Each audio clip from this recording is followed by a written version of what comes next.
부활주일입니다.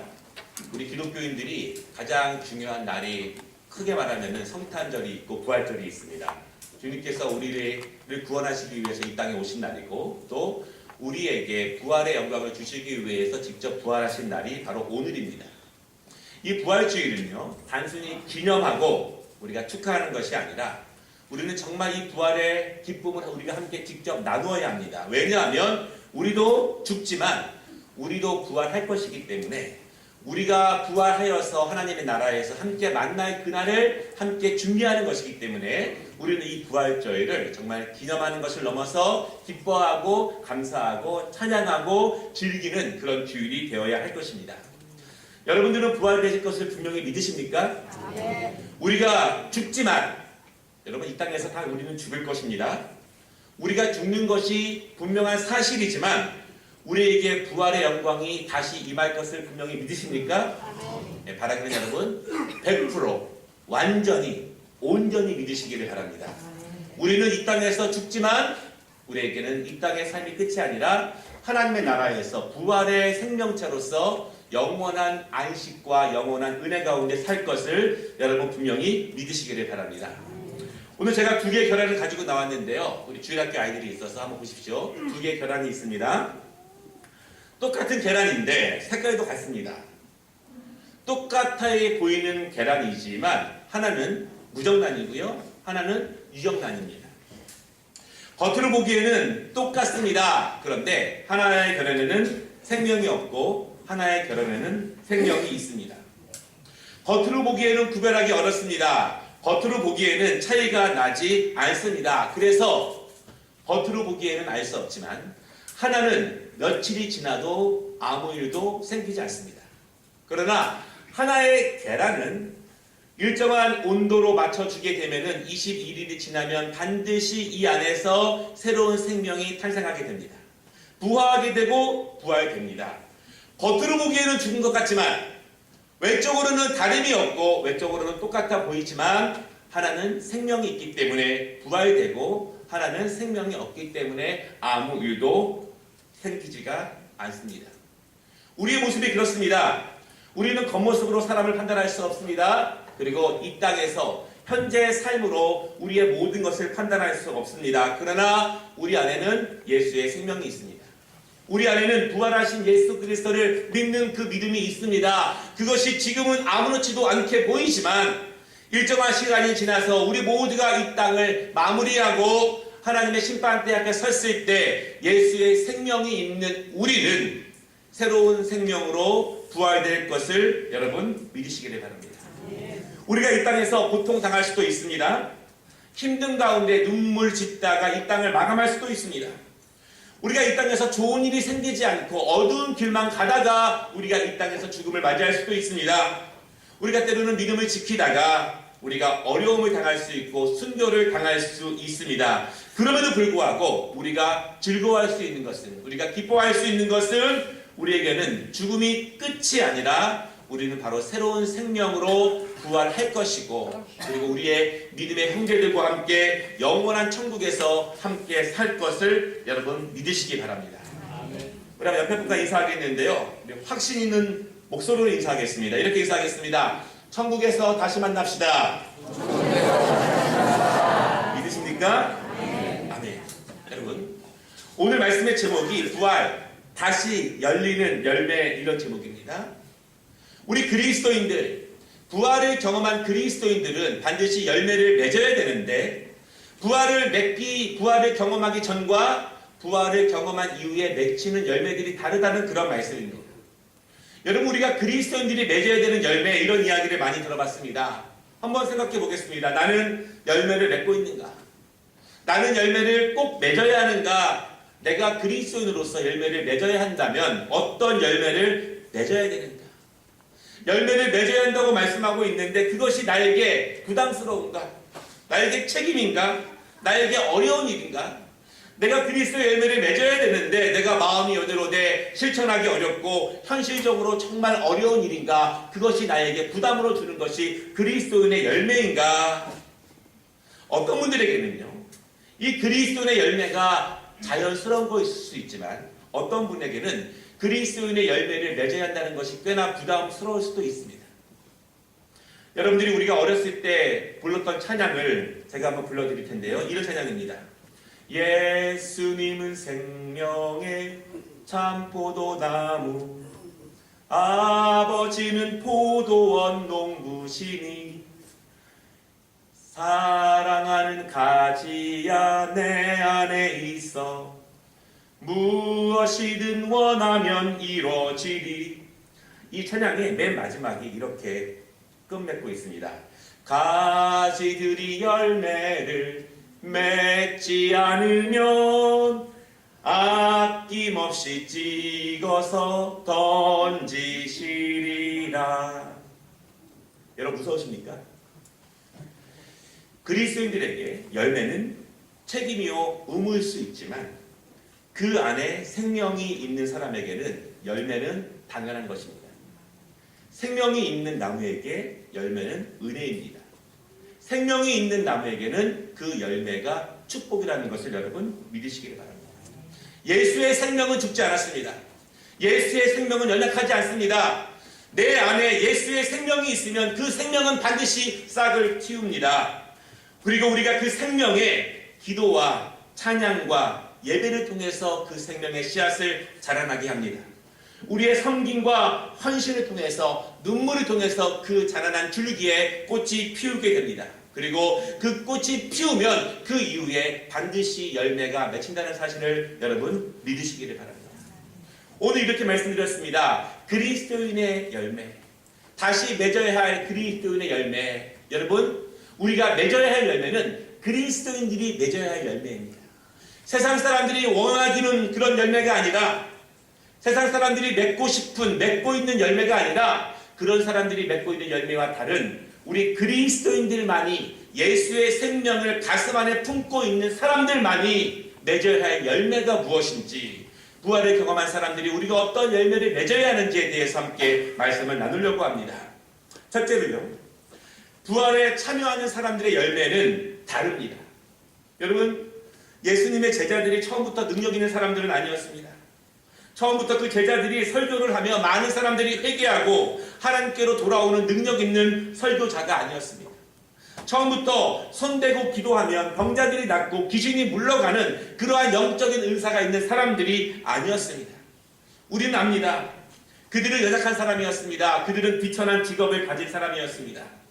그들이 예수님의 제자였을 때에도 그들은 겁쟁이들이었고요. 서로 높아지려고 교만한 마음으로 싸우는 사람들이었고, 그들은 다투기도 잘하는 사람들이었고, 예수님이 돌아가실 때에도 배반하고 숨었던 사람들이 바로 예수님의 제자들입니다. 그 사람들이 왜 숨었을까요? 왜 겁쟁이가 되었을까요? 죽을까봐 그랬습니다. 자신들도 예수님의 제자라고 하면 예수님처럼 죽을까봐, 내가 예수님의 증인이라고 하면 고통당할까봐, 고난당할까봐, 죽을까봐 그들은 겁쟁이가 되고 그들은 배신을 했습니다. 그런데 그들이 부활하신 예수님을 직접 만났습니다. 부활하신 새로운 생명으로 그들에게 오신 예수님, 그 예수님을 예수님의 제자들이 직접 만났습니다. 그리고 깨달았습니다. 아, 죽음이 끝이 아니구나. 우리는 죽을까봐 겁나서 피했고, 고통당할까봐 우리는 배신했고 숨었지만, 예수님을 따르면 죽음이 끝이 아니구나. 우리는 죽을까봐 고통을 두려워해서 우리는 예수를 피했지만, 숨었지만, 겁쟁이가 되었지만, 그를 배신했지만, 예수님의 부활하심을 보고 아하, 죽음이 끝이 아니구나. 우리도 주님을 따라가면 예수님처럼 부활할 수 있구나. 새로운 생명을 얻을 수 있구나. 제자들은 분명히 믿게 되었습니다. 여러분 믿으십니까? 우리가 이 부활주의를 그냥 매년 보내는 것이 아니라 나도 부활될 것이다. 그러한 분명한 믿음을 갖는 그러한 주일이 되어야 합니다. 우리가 죽음에 대해서 두려움이 없을 때 우리의 삶은 달라집니다. 우리 이 땅에 더 이상 미련을 두지 않을 수도 있습니다. 여러분 어떤 분이요, 전도를 하는데 내가 부활을 경험해서 100% 부활될 것을 믿는 그 확신으로 복음을 전하는 사람과 그렇지 않은 사람들과의 메시지는 분명히 차이가 있습니다. 눈동자에 들어가는 힘의 양이 다릅니다. 목소리의 톤이 다릅니다. 내가 부활을 경험하고 또한 그 살아계신 예수님을 통해서 나도 죽지만 반드시 다시 태어날 것을 믿는다면 우리는 복음을 전하는 일에, 주님을 증거하는 일에 예수의 증인 되는데 더욱더 큰 확신을 가지고 우리는 능력 있게 행할 수 있었습니다. 연약했고 겁쟁이였고 두려움 많은 제자들이었지만 부활하신 예수님을 믿고 나도 부활될 것을 믿고 그들은 더 이상 세상에 두려울 것이 없어졌습니다. 그렇게 담대하게 복음을 전했습니다. 여러분, 그 확증 가지고 복음 전할 때 능력이 임합니다. 믿으십니까? 우리 모든 성도들, 목사도 그렇습니다. 장로님, 권사님, 안수집사 성도님들, 우리가 분명히 부활될 것이라는 영적인 확신 갖고 믿음 갖고 내 안에 있는 예수의 생명을 의지하면서 말씀을 전하고 확신 있게 나아갈 때 그 말씀 가운데 능력이 있습니다. 그 기도 가운데 능력이 있습니다. 그 섬김 가운데 은혜가 있다는 사실을 여러분 믿으시기를 바랍니다. 여러분 아시지 않습니까? 우리가 많은 목회자들의 설교를 듣습니다. 그래도 하나님이 함께 하시고 영적인 능력이 있고 성령의 거듭남의 역사가 있는 메시지에는 분명히 다른 은혜가 있습니다. 똑같은 말을 들어도 그렇습니다. 그 은혜가 우리에게도 동일합니다. 내가 부활하신 주님을 만나고 100% 부활할 것임을 확신하고 믿음으로 나아갈 때 우리의 삶은 능력 있는 삶으로 나간다는 사실을 여러분 믿으시기를 바랍니다. 우리가 변한다는 것은, 열매를 맺는다는 것은 어떤 의미일까요? 어떤 분들은 이렇게 말합니다. 내가 그리스도를 만나기 전보다 지금 조금 더 착하게 살고 있습니다.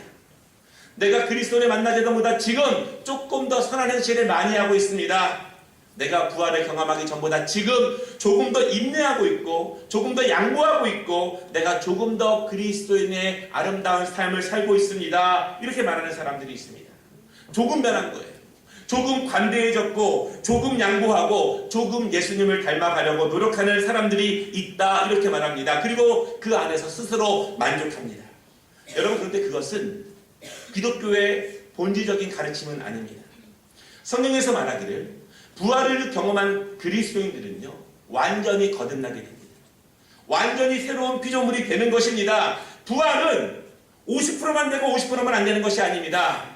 99%가 되고 1%가 안 되는 것이 아니라 완전한 새로운 피조물로 변한다고 하는 것은 조금 변하는 것이 아니라 완벽하게 변하는 것이고 완벽하게 고쳐지는 것이고 완벽하게 수정되는 것이고 완벽하게 새로운 열매를 맺는다는 사실을 여러분 믿으시기를 바랍니다. 여러분 혹시라도 왜 나의 기도 가운데, 나의 찬양 가운데, 나의 삶 가운데 왜 영적인 능력이 부족할까 이렇게 의문이 드신다면 내가 정말 죽어도 부활될 것을 분명히 믿는가 다시 한번 생각해 보시기 바랍니다. 온전히 믿는가? 내 안에 확실한 예수의 생명이 있어서 내가 그것을 전적으로 의지하며 그 예수의 생명이 나를 하나님의 나라로 인도하실 것을 분명히 믿느냐 다시 한번 생각해 보시기를 바랍니다. 그것이 확실해지면 우리의 삶은 두려울 것이 없습니다. 우리의 삶은 더욱더 강건해질 수 있습니다. 그동안 내가 하나님께 나아가는 데 있어서 방해가 되는 숱한 장애물들, 때로는 내 스스로 만들었던 장애물들, 그 장애물들도 우리가 부활될 것을 믿으면 겁나지 않습니다. 믿음으로 넘어갈 수 있습니다. 순종할 수 있는 것입니다. 왜냐하면 이 땅이 끝이 아니라 우리는 하나님 나라에 간다고 하는 영원한 천국을 바라보는 사람들이 되기 때문입니다. 바라기는 여러분, 부활을 경험한 그리스도들이 맺는 열매는 이전에 맺던 열매와 분명히 다른 열매라는 것을 분명히 믿으시기를 바랍니다. 두 번째로, 그렇다면 부활의 그리스도인들이 맺어야 할 열매는 어떤 것일까요? 많은 사람들은요, 우리가 그리스도인의 열매를 맺는다 이렇게 말할 때 이렇게 생각하는 분들이 있습니다. 많은 전도하는 것, 엄청나게 헌신하는 것, 헌금을 많이 드리는 것, 성경 많이 읽고 기도 많이 하는 것, 예배 참석하는 것, 봉사하는 것, 선교하는 것, 이런 것이 열매라고 생각하는 분들이 있습니다. 물론 그것도 중요한 열매입니다. 그러나 우리가 다시 한번 오늘 말씀을 통해서 생각해 볼 것이 있습니다. 그것은 무엇이냐면 그리스도인들이 진정으로 주님을 따라가면서 맺어야 될 열매가 무엇인가, 그것을 다시 한번 생각해 보아야 합니다. 여러분, 그리스도인, 이 말이 무슨 뜻이냐면 우리는 그리스도를 따라가는 사람들입니다, 이런 뜻입니다. 그리스도인, 이것이 무슨 뜻이냐면 그리스도께서 하신 일을 나도 하겠습니다. 나도 그 일을 하면서 살겠습니다. 이렇게 결심한 사람들이 바로 그리스도인입니다. 나는 그리스도가 하신 일을 하지 않겠습니다. 나는 별로 관심 없습니다. 이렇게 말한다면 우리는 그리스도인이 아닙니다. 바로 주님께서 걸어가신 길을 같이 가고 그분이 하신 일을 같이 하겠습니다. 이렇게 다짐하는 사람들이 불리는 이름이 바로 그리스도인입니다. 그리스도가 어떤 일을 하셨습니까? 여러분, 예수 그리스도 이렇게 말하잖아요. 예수는 이름이고 그리스도는 한 이름입니다. 만약에 제 이름이 조용순 목사 그러면 조용순은 이름이고 목사가 하는 일이지 않습니까? 바로 예수 그리스도 이렇게 말할 때에는 예수는 이름이고 그분이 하는 일이 그리스도예요. 그리스도가 어떤 일을 하십니까? 그리스도라고 하는 것은 기름 부음을 받은 자다, 그런 뜻입니다. 기름 부음을 받는 직책이 세 가지가 있는데요.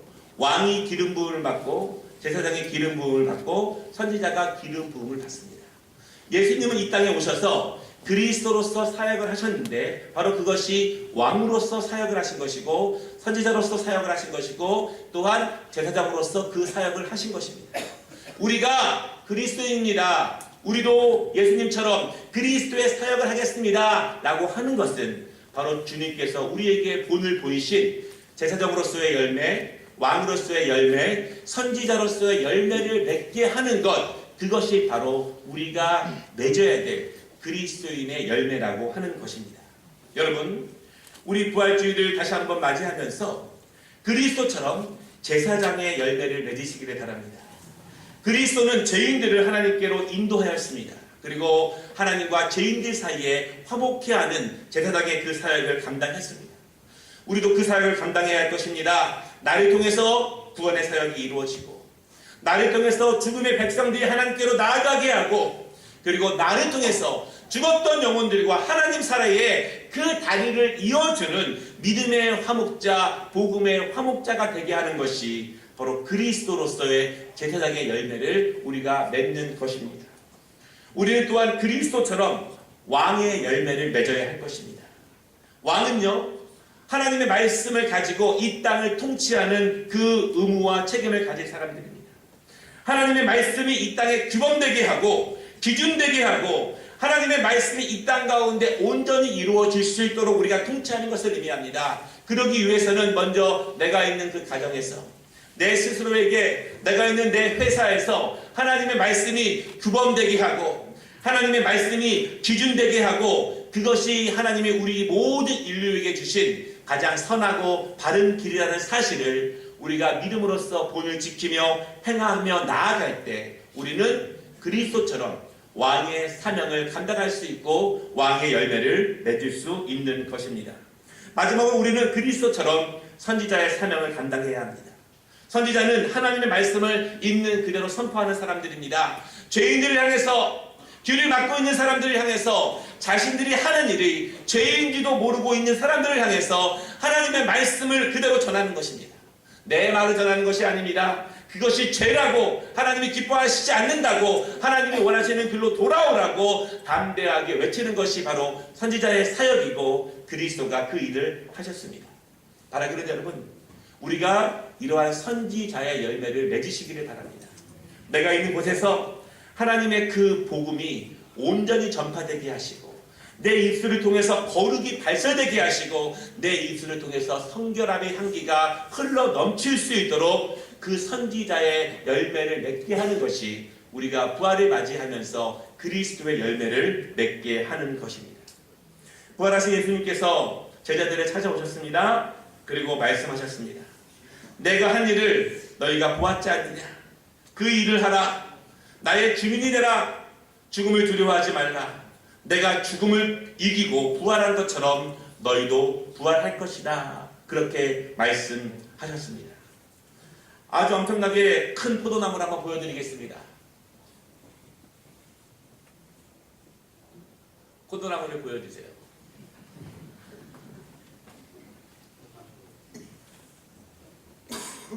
예, 여러분 이 나무가 하나의 포도나무입니다.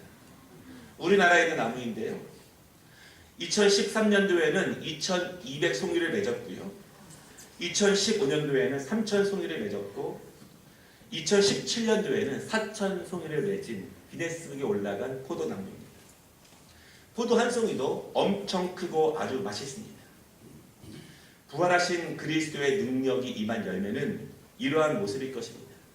내가 목격하고 내가 경험하고 내가 임한 내 안에 예수의 생명이 있는 그 부활의 능력은 이처럼 해마다 수많은 열매를 맺게 합니다. 그것이 그리스도의 능력입니다. 바라기는 우리가 이 부활절을 맞이하면서 다시 한번 주여 주님께서 걸어가신 길을 내가 같이 가겠습니다. 그리스도께서 하신 일을 나도 하겠습니다. 왕으로서 제사장으로서 선지자로서 아름다운 열매를 맺겠습니다. 이렇게 다짐하는 우리 모든 성도 되시기를 주님의 이름으로 축원합니다. 기도하겠습니다. 하나님 아버지 감사합니다. 우리에게